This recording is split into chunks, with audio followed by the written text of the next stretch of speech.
Hello, everybody. Welcome to Ms. McGuire online video lecture. And today we're covering Introduction to Human Anatomy, Physiology part. Yeah, Introduction to Human Anatomy and Physiology, and that's going to be Physiology part. Otherwise, it does make sense, right? Introduction to Human Anatomy, but we're talking about Physiology. Okay, so let's go ahead and begin. Medical imaging. You know that we have imaginary planes that we can divide our body into different sections. Now you can see that three main planes include median or mid-sagittal plane that divide your body into right and left. And also using this plane, you can use terminology such as lateral, so away from a midline, and medial, towards the midline. The second plane is frontal or coronal, shown here, that divide your body into anterior or ventral and posterior or dorsal, or front and back, and transverse plane that divide your body into superior and inferior. Now, each plane produce section. So we have here the midsection or mid-sagittal section, coronal section, and cross section. Now we know that we use medical imaging that will show your body organs and structure in a different sections. Right, so over here you can see the planes of the body with corresponding magnetic resonance imaging or MRI scans. So we can see organs such as like vertebral column, for example, here, heart and lungs in the coronal section, and liver, spleen, pancreas in cross section. Now, when we talk about imaging technology, all of them have their own advantages and disadvantages. So let's compare CT scan, MRI or magnetic resonance imaging, ultrasound, and X-ray. Let's look at the advantages of each technology. CT scan, fast, detailed image in 3 dimensions. MRI can be more detailed than CT scan and uses no radiation. Ultrasound, cheaper than CT scan and uses no radiation. X-ray, fast and cheap with relatively low radiation dose. Now let's look at disadvantages of each technology. CT scan requires the most radiation. A chest CT is equivalent to about 100 chest X-rays.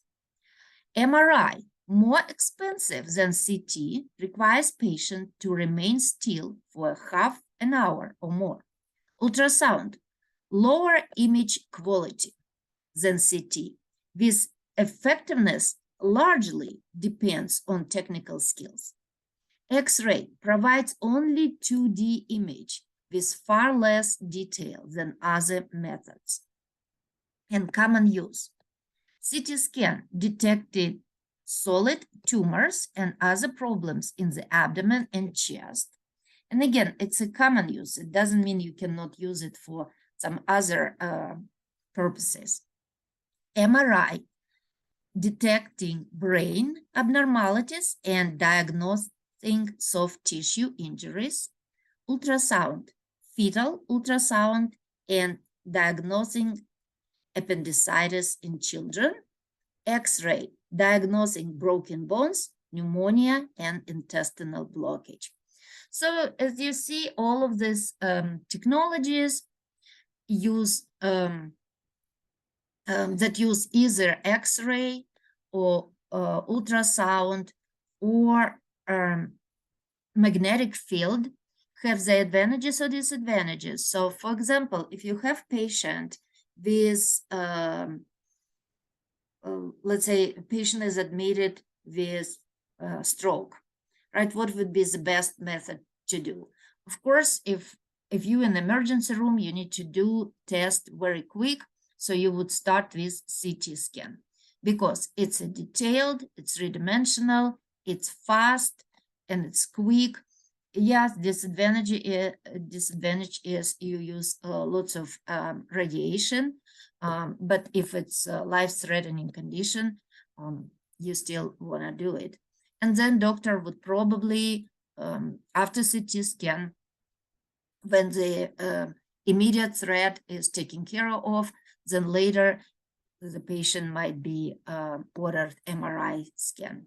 So if you have a tumor, patient with a tumor, then that probably gonna be MRI, because brain tumor is not an emergency, so we don't need to use CT scan, and MRI doesn't use radiation, and it's good to diagnose soft tissue injuries.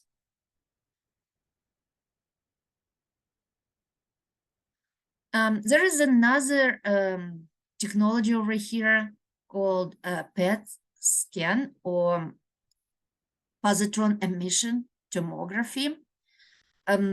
This is more this test mostly prescribed or ordered to study physiology rather than anatomy.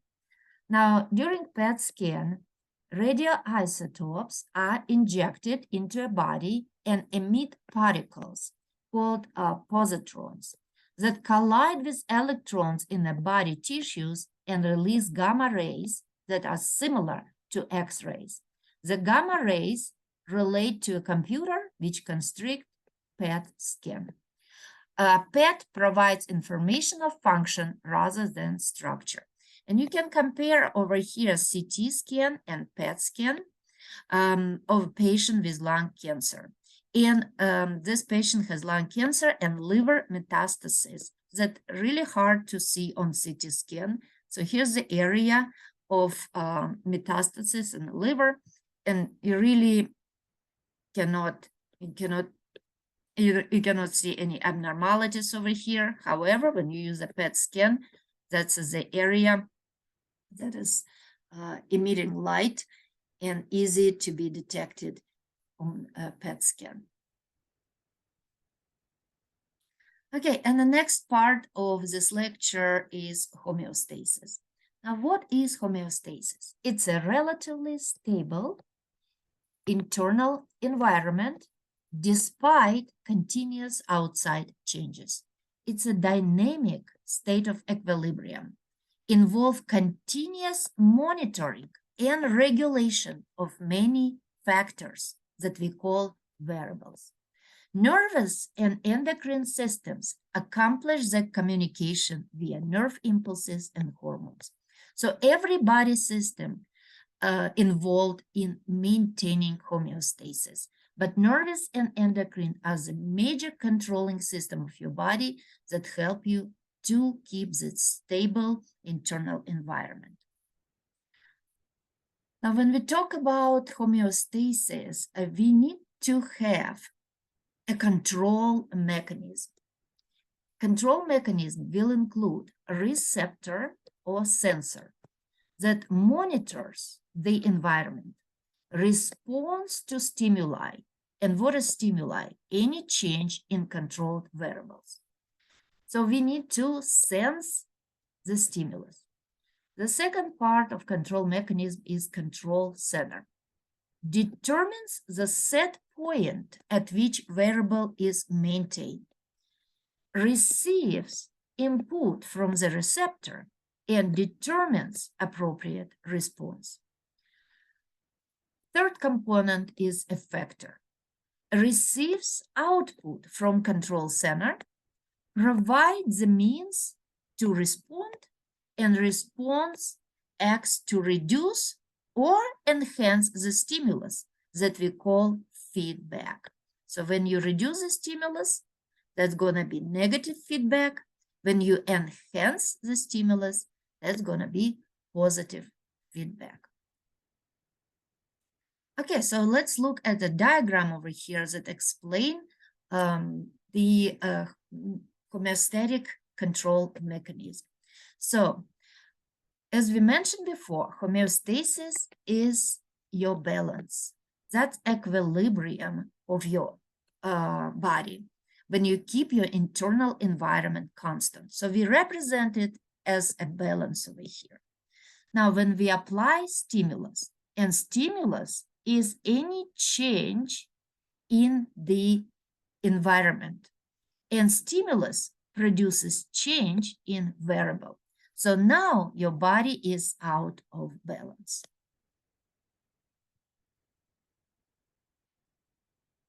Now your stimulus that produce change, right? This change need to be sensed by receptor. So you must have a receptor that will detect the change. So here you have receptor, and it can be chemoreceptor, mechanoreceptor, receptor that temperature receptor, thermoreceptor. So it will be most likely some nervous structure that will detect change produced by stimulus. Now, receptor need to send signal to the control center. And this is gonna be input, information sent along afferent pathway to control center. So, and this afferent pathway, most of the time, that's gonna be the afferent neurons. So if it's a neural, if your control center is your nervous system, then receptor gonna be your neural receptor, and afferent pathway gonna be axons of afferent neurons. So you send signal to control center. This pathway is called afferent pathway. Now your control center, of course, gonna analyze this information, and it will compare the information with already preset point, right? So each variable need to be kept within very narrow margins, right? So, for example, your body temperature, right? So your control center will compare this input with your normal body temperature. It will analyze this input and make a decision how to respond. And when decision is made, then information from control center through the now efferent pathway will be sent to the effector, right? So effector should produce some change that will return your body back to the balance. Now receptor produces response. A response to effector feeds back to reduce the effect of stimulus and return variable to homeostatic level.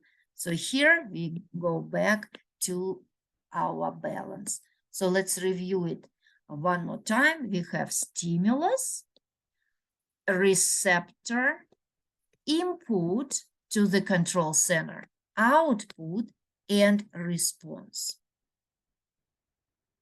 Now we will look at the examples of homeostasis. So when response reduces or shuts off the effect of original stimulus, we call it negative feedback. Negative feedback is most common and essential in maintaining homeostasis.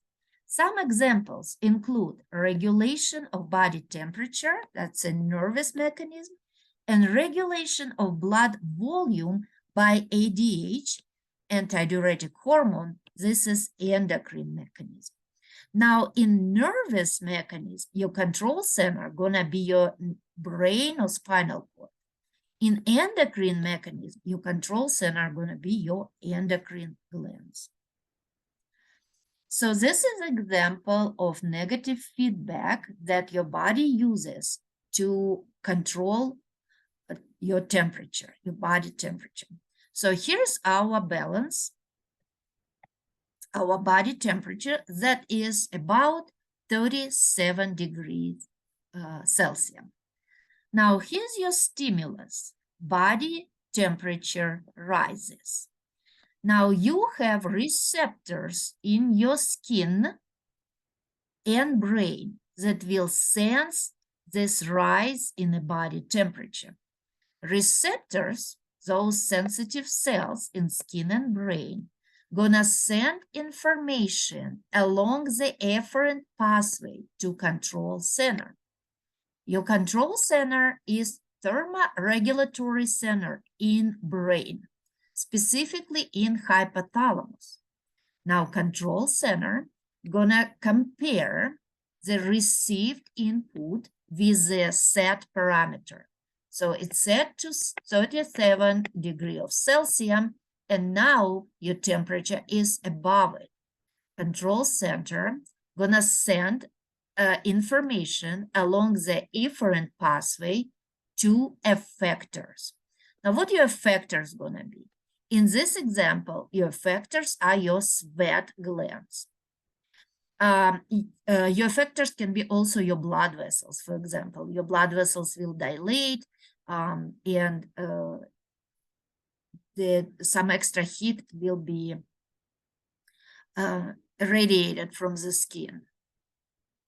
But in this example, we're just looking at sweat glands. Now, sweat glands, when they activated, the response gonna be evaporation of sweat and body temperature falls. So stimulus ends, right? So we return back to homeostasis. So, and as I said, and actually the effectors in your body include muscles, all muscles, skeletal, smooth, and cardiac, and glands. It can be exocrine or endocrine glands. Those are only effectors that can produce response, right? So as I said, here our effectors are sweat glands, but it also can be your blood vessels. And when you probably noticed when you're hot, your skin became pink. Why your skin is pink? Because more blood flowing to your surface, to the skin, blood vessels dilate, and you radiate this extra heat, and you're getting rid of it, right? You cool down your body in this way as well. And plus, of course, sweat glands. Now, let's look when our stimulus is actually body temperature falls. Now, when body temperature falls, you're out of balance again. Now you have receptors, temperature-sensitive cells in skin and brain. They send information along the afferent pathway to control center. That is your thermoregulatory center in brain. Your brain will compare the received information with the set point, with your 37 degrees Celsius, and make sense of it, that the temperature is below this point. Then your control center will send information along the efferent pathway to the effectors.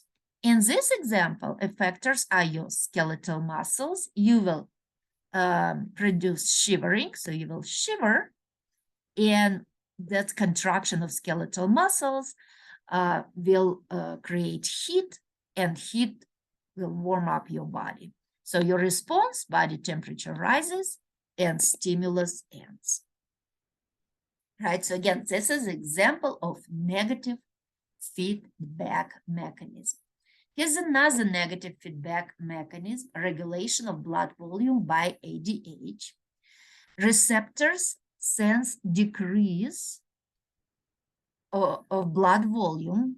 Control center in hypothalamus stimulate pituitary gland to release antidiuretic hormone, ADH, and ADH causes the kidney or your effectors to return more water to the blood.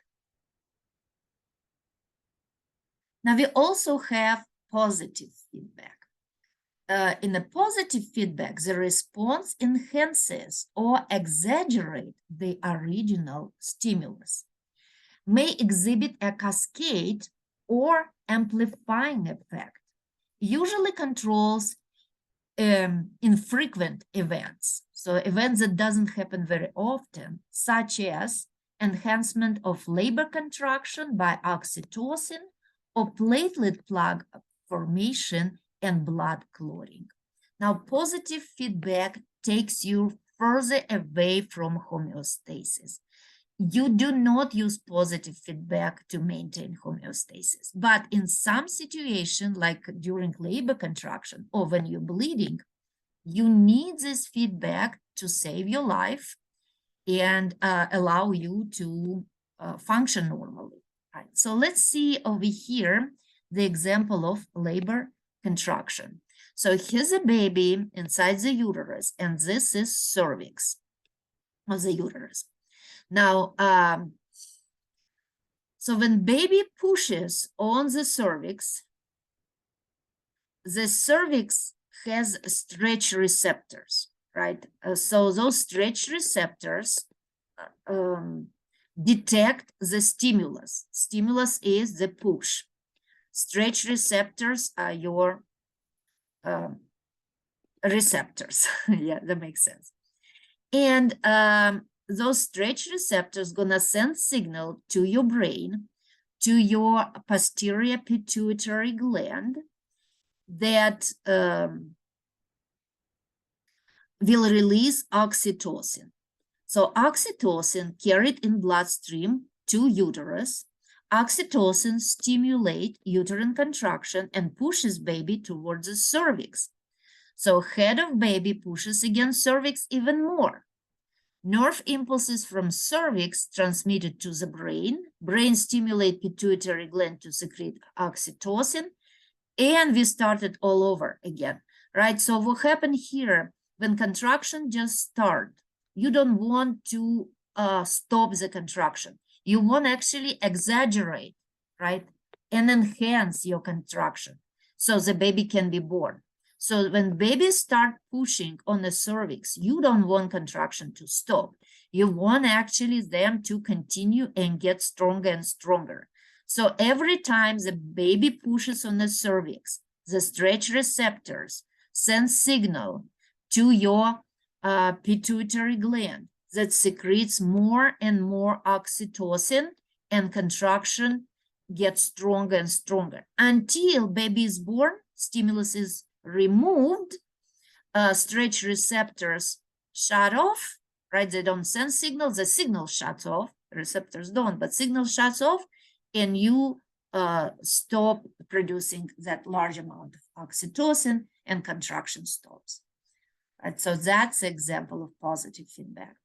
Another example is a platelet plug formation. So, so break or tear occur in blood vessels, right? That's our stimulus. Now, positive feedback cycle is initiated. So platelets in your blood plasma adhere to site and release chemicals. So you wanna form a plug over here. So you wanna seal this vessel and prevent more bleeding, right? So you're gonna start it with activating platelets. So when platelets activated here on the site of the injury, they release chemicals, right? Now, these chemicals actually release chemicals, attract even more platelets. So you have now more platelets, more chemicals. So that's how you activate positive feedback. More platelets, more chemicals. More platelets, more inflammatory chemicals. And finally, we form this platelet plug, and feedback cycle ends when plug is formed.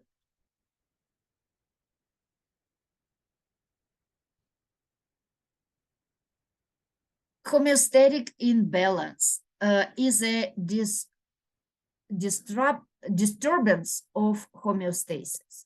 So disturbance of homeostasis increases risk of disease, contributes to changes associated with aging and may allow destructive positive feedback mechanism to take over, for example, heart failure. So, actually, almost all diseases in your body are because of the homeostatic imbalances. That's what we call homeostatic imbalances. We call it a disease. Now, when we have this disturbance of homeostasis, and homeostasis is mostly controlled by negative feedback, then the positive feedback even can take over. So an example is shown here. So what if you have heart failure? If you have heart failure, it does not work properly to supply enough amount of oxygen to your tissue. It decreases cardiac output. So the heart cannot pump enough volume of blood. Because your cardiac output decreases, your organs experience oxygen deficit, and your heart as well. So your heart itself receives now less oxygen, and it loses the tissue function even more. That decreases cardiac output even more. So you see how this positive feedback takes over. So not only you have a heart failure, but because now of this condition, you deliver less oxygen to your heart muscle, you lose the tissue function even more, so you decrease cardiac output even more, right? That's what this is what happens when positive feedback takes over negative feedback. And the last slide over here, we're gonna compare positive and negative feedbacks. Okay, so let's look at negative feedback. The final effects are negative or opposite to the stimulus. In positive feedback, the original stimulus is encouraged rather than negated. Negative feedback, finally, it ensures stability of the system. Positive, it is a reason for speedy loss of internal stability. So here you gain stability or you lose your stability in positive feedback. Negative feedback used frequently, positive used less frequently. Negative feedback directed to maintain parameters within normal range. It reduces the change, increases or decreases back to the normal value. Positive feedback, instead of inhibiting the original stimulus, it usually increases the deviation from the normal value and promotes abnormal levels. Negative feedback, it usually helps maintain homeostatic functions. Positive, it's rarely used to maintain homeostatic functions. Negative is the most often associated with maintaining good health by restoring homeostasis, and positive feedback it is related with vicious cycle, which could even lead to death. Okay, so this is the last slide. So I'm reminding you that we covered physiology part of the introductory chapter. Thank you for watching, and I hope it was helpful.